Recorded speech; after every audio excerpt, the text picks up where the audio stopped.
Hello guys and welcome back to the VOLKSWIZARD channel. Now recently I've made a couple of review videos on the current generation Audi S3 and concluded that whilst it's a very good hot hatch, it lacks the thrills and sense of occasion to make it a truly great one.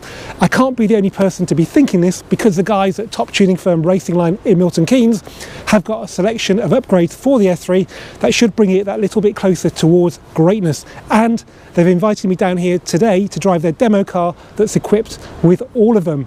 So firstly, we'll have a look around the car and see what they've actually done to it, and then we'll go for a test drive and see how it compares to the standard S3. Before we do that though, I just want to remind you guys that VOLKSWIZARD is primarily a used car dealership specialising in Volkswagen Group vehicles. So if you've got a car to sell that's in great condition with a full service history and unmodified, then get in touch via the VOLKSWIZARD website. I'm going to put in the description of the videos the cars that I'm particularly looking for, so only get in touch really if you've got one of those. I'm around all over the festive period, so just drop me an email with your location, the condition of the car, the mileage and the registration number, and I'll get back to you with a prompt valuation. Okay, before we start the walk around tour, I just want to say this S3 Saloon was bought by Racingline as a totally standard car with no factory options. They actually call it the S lightweight at Racingline. It's just so bare of extra equipment. It looked very, very different when they bought it. So hopefully this video will show you how good you can make a very plain standard S3 look for not an awful lot of money. Okay, let's start off then under the bonnet, and we have of course got Racingline's famous R600 air intake. But for these MQB Evo platform cars, which the later generation cars are, they've had to modify it slightly to fit like a factory item. So they're now calling this the R600 Evo. This car's running the cotton air filter with a foam overstock. You can just run the cotton air filter if you want, or you can run a foam filter. I'll put the different prices in the description of the video. We've got the soon to be released turbo hose and turbo inlet. You can see that with the Racingline logo there, looks really smart. And we have got the OEM Plus power control module tuning box right there. Now I'll put the various performance stats in the description of the video because they tested them with and without all these different items. But with everything fitted, you can see here, this car produced 367 horsepower and 466 Newton meters of torque, which funnily enough is pretty much bang on what the pre-facelift Mark II Audi RS3 produced. That's pretty impressive for a 4-cylinder 2-litre car that will probably do over 40 miles to the gallon. And of course you've got less weight over the nose of the car because it's just a 4-cylinder engine.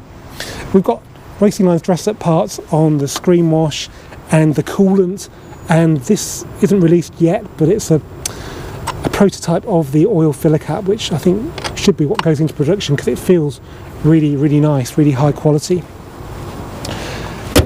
Okay, let's have a look outside now then. So there's not an awful lot of change really to this car from standard, but what changes they've made make a really big difference. So they've ditched the original 18-inch silver wheels that look dreadful.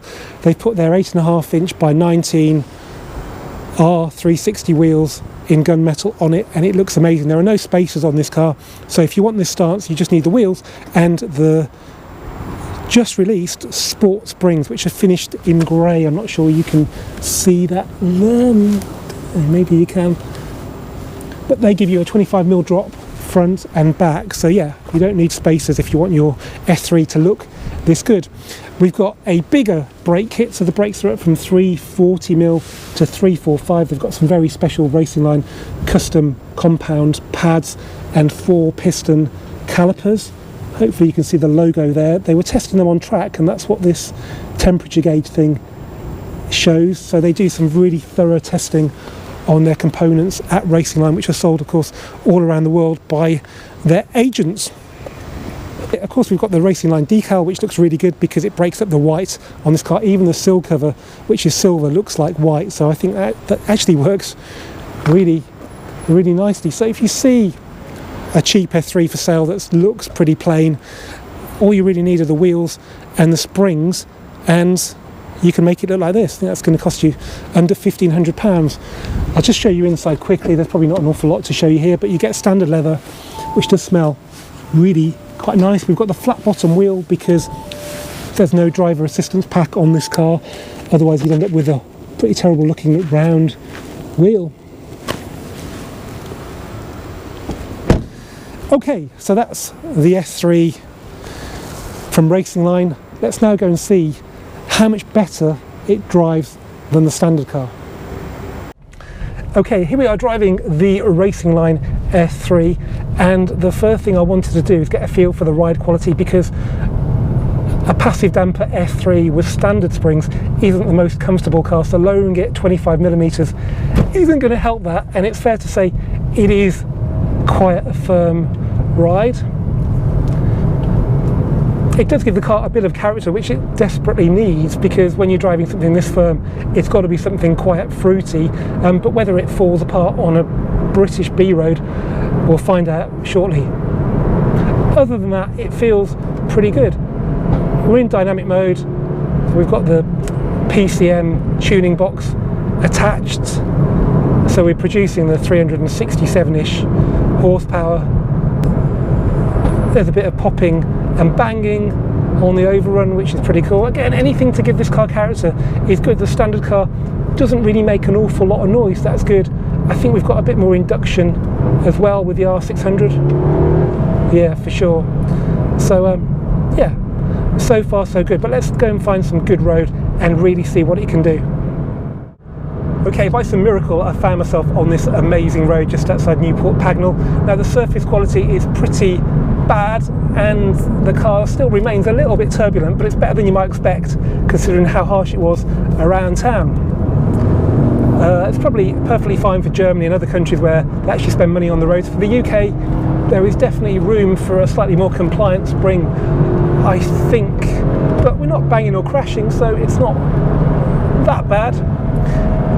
And the benefit of it, we have such amazing body control. It's like a go-kart, and you can get on the gas so early at a corner exit, because we haven't got torque vectoring, but we've got Haldex, and it just puts the power down amazingly well.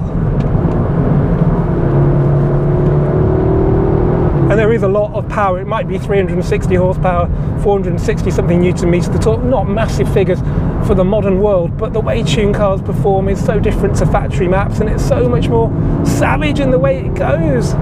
It's just as well we've got big brakes, because we do need them.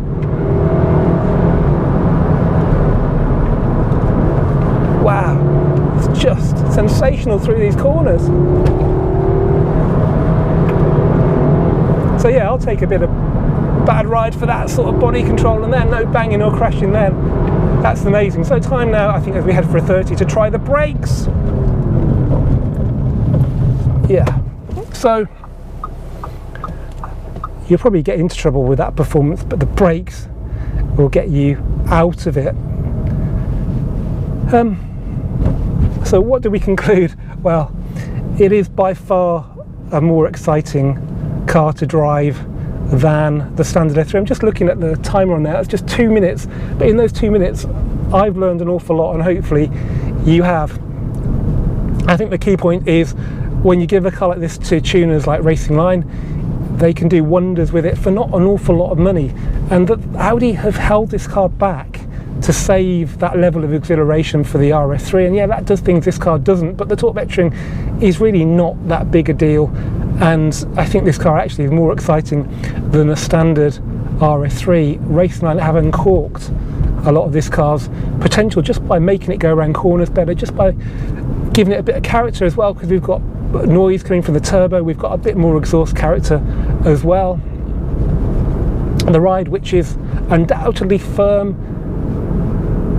seems to hold up quite well when it's tested like it was on that road, so it seems to breathe with the road a bit more when it has a bit more energy going through it, which you get at those kind of speeds.